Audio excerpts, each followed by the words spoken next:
Hello, everyone, and welcome to the show on a Thursday night. What you're seeing there are pictures of Adil Bhatti, who played for Montgomery College, and Adrian Gordon, who played for NYU Poly. Two great players who also went on to play for USA. Adrian Gordon playing a huge role in helping the United States team move up in the World Cricket League back in 2012. And he had some amazing figures which we'll go over. And of course, we'll be talking about the India versus England test, as well as the retirement of Cook. Cook, of course, has the most runs by an English batsman. And it's fair to ask where he stands among the all-time greats. So we'll have Husnain coming on from University of Maryland, College Park, to talk about him. And we'll also have Harsh from Georgetown University talking about the England versus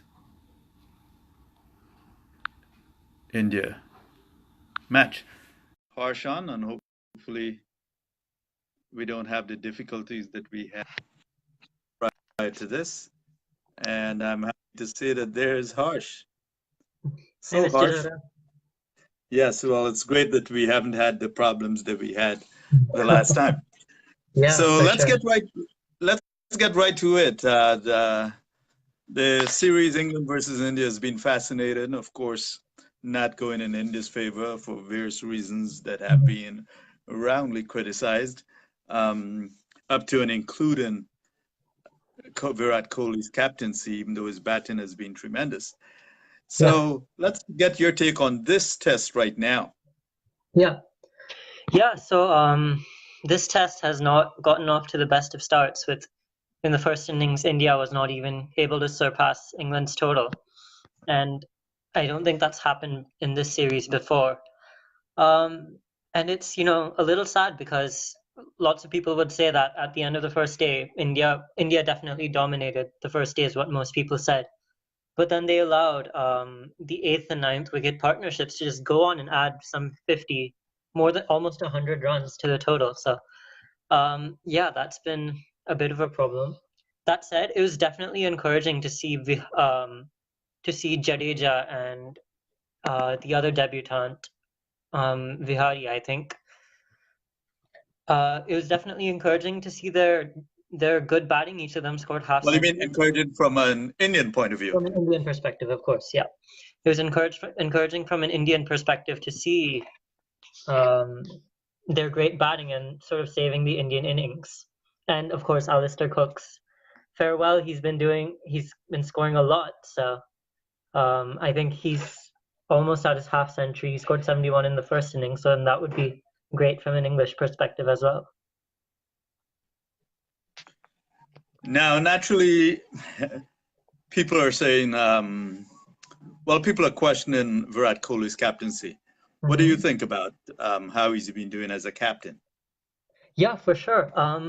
Overall, I would say he's been a great captain overall. So, it's been some 39, this is the 40th test for him, and he's already gotten the second most number of victories as a captain, more than Sunil Gavaskar, and just 4 short of MS Dhoni. So overall, I think he's definitely one of the best captains India has had.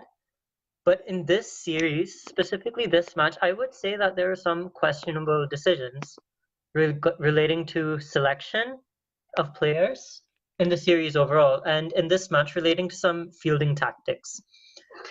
We saw at the start of the second day that he took a rather defensive position for a reason that I don't know, and I don't know if many Adil Rashid was batting, and he scored 1-4 with a cover drive off. I think it was Bumrah. After that, Kohli decided to put a man in the deep in a deep square leg. We saw even after that when he got out and when Stuart Broad came in, we had a rather defensive. There was a defensive field setting, and at one point there were 4 people on the boundary, which means that when Joss Butler started getting some edges, there was an instance when it was edge to third slip. Virat Kohli was on